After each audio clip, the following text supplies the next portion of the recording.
अरे वाह, चाय की बढ़िया खुशबू आ रही है। आइए आइए, बढ़िया अदरक वाली चाय पीजिए और साथ में बकरी का दूध मुफ्त लेकर जाइए। ये सुनकर आसपास के लोग बड़े हैरान हो जाते हैं। अरे रामू, ये तो मैं पहली बार सुन रहा हूँ, चाय के साथ बकरी का दूध मुफ्त में। बकरी का दूध तो कितना महंगा मिलता है। हाँ जगिया, चलो अब जल्दी चलो, चलकर चाय पीते हैं और मुफ्त में बकरी का दूध घर ले जाते हैं। धीरे धीरे करके दुकान पर भीड़ जमने लगती है। सरिता की बनी चाय सबको खूब पसंद आती है और ऊपर से बारिश में चाय का स्वाद दोगुना हो जाता है। क्या स्वाद है, वाह वाह। अरे बहन, तुम्हारी चाय बड़ी स्वाद है, पर अगर तुम बारिश में पकोड़े भी बेचने लगो तो मजा आ जाएगा। सुझाव तो बहुत अच्छा है भैया, मैं इसके बारे में जरूर सोचूंगी। दुकान आज ही शुरू की है तो सामान की कमी है। अरे बेटी, वो भी हो जाएगा, चिंता मत कर। सरिता बड़ी खुश होती है।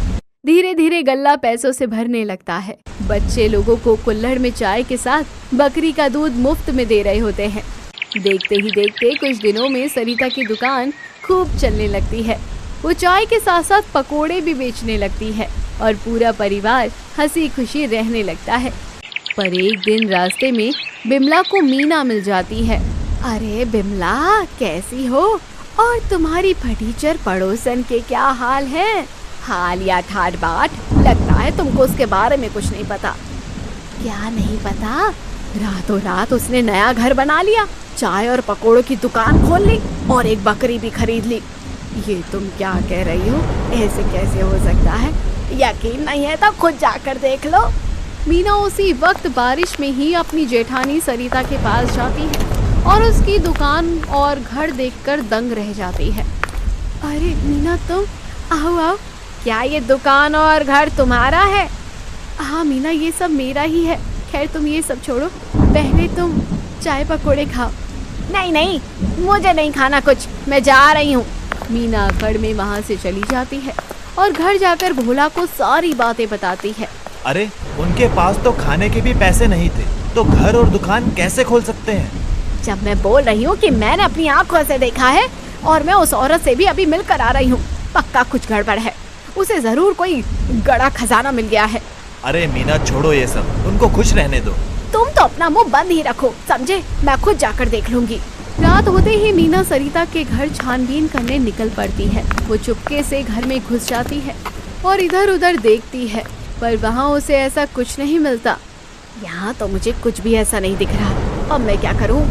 मीना वापस जाने ही लगती है कि तभी उसका पैर दरवाजे के पास रखे खाली पतीले से टकरा जाता है और जोर से पतीले की आवाज आ जाती है। अरे अरे अरे अरे, मीना तुम मरेगी पक्का आज।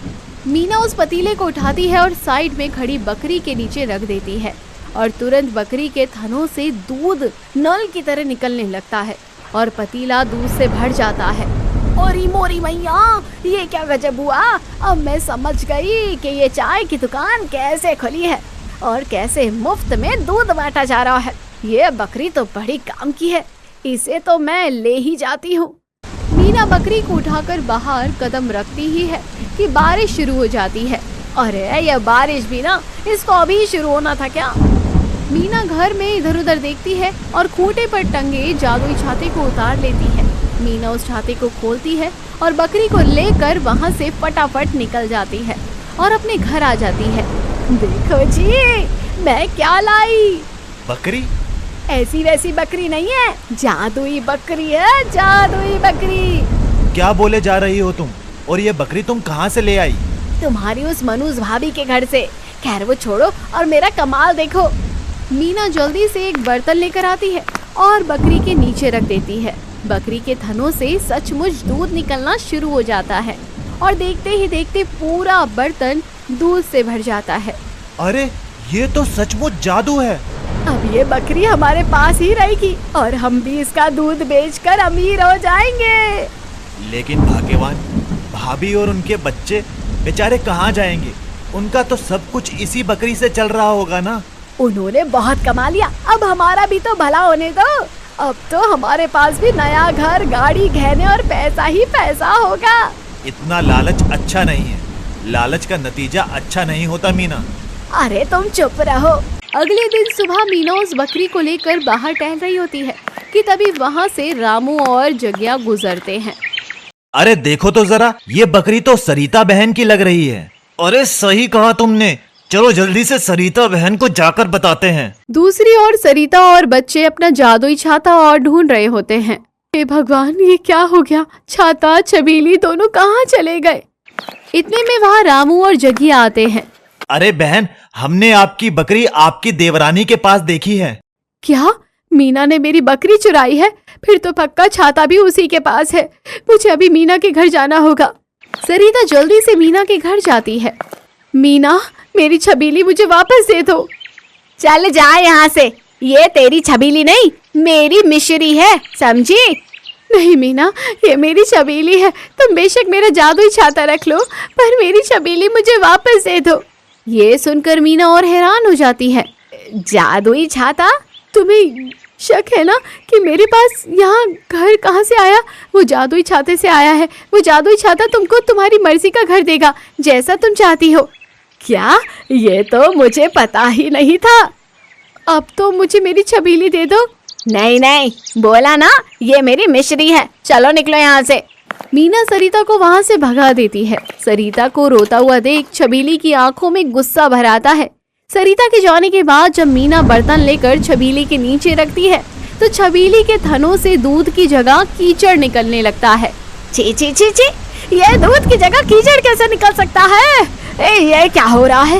लगता है इसने ज्यादा ही दूध दे दिया है। थोड़ी देर बाद कोशिश करूंगी। अभी जाकर जादुई छाते से अपने लिए सुंदर घर मांग लूं। मीना जल्दी जल्दी में बर्तन वहीं छोड़कर चली जाती है। अरे जादुई छाते को खोलकर उससे बोलती हूँ, ए जादुई छाते, ए छाते, मुझे सुंदर सा घर चाहिए।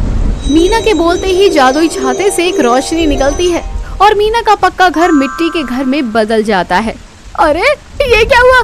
मैंने सुंदर घर मांगा है, मिट्टी का ये गंदा सा घर नहीं। लगता है तुम गलत सुन लिए हो। मैंने बिल्कुल सही सुना है। तुम जैसी लालची औरत को ऐसा ही घर मिलना चाहिए। अच्छा, तो तेरी ये मजाल, तू मेरा घर मिट्टी का करेगा? तुझे तो मैं अभी घर के बाहर फेंकती हूँ। मीना छाते को घर के बाहर फेंक देती है। उसके बाद अचानक आसमान में बादल घिर आते हैं और बिजली कड़कने लगती है। फिर अचानक तेज बारिश शुरू हो जाती है। तेज बारिश अब जब मीना के कच्चे मिट्टी के घर पर पड़ती है तो घर की दीवारें गिरने लगती हैं। हे भगवान, ये सब क्या हो रहा है? देखो ना, हमारा घर टूट रहा है। कुछ करो ना आप। ये सब तुम्हारे कर्मों और लालच का परिणाम है मीना, जो मुझे भी भुगतना पड़ रहा है।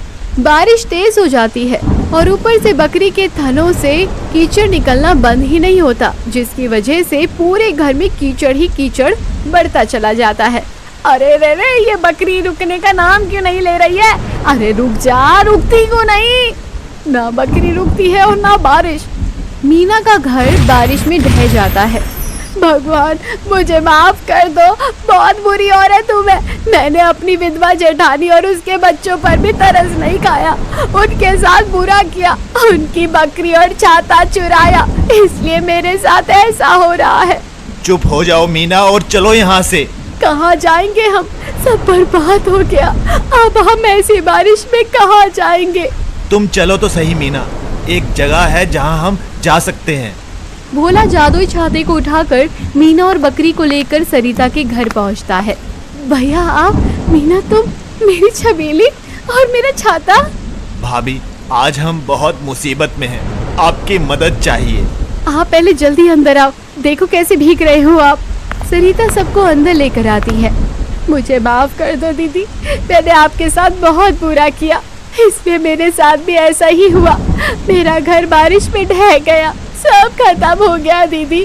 अरे मीना, तुम रो मत, तुम मेरी छोटी बहन जैसी हो। तुम परेशान क्यों होती हो? तुम्हें अपनी गलती का एहसास है ना? बस यही बहुत है। ये घर अपना ही समझो और हम सब इस घर में मिलकर रहेंगे। आप कितनी अच्छी हो दीदी। बस फिर सब एक ही घर में हंसी खुशी रहने लगते हैं और दुकान पर साथ काम करने लगते हैं। और देखते ही देखते बारिश का कहर भी समाप्त हो जाता है और सूरज की किरणें चारों तरफ फैलने लगती है। तो दोस्तों कहानी भी यही खत्म होती है। कैसी लगी कमेंट बॉक्स में जरूर बताइएगा। चैनल को अभी तक सब्सक्राइब नहीं किया है तो जाके जरूर कर लीजिएगा। मिलते हैं अगली वीडियो में।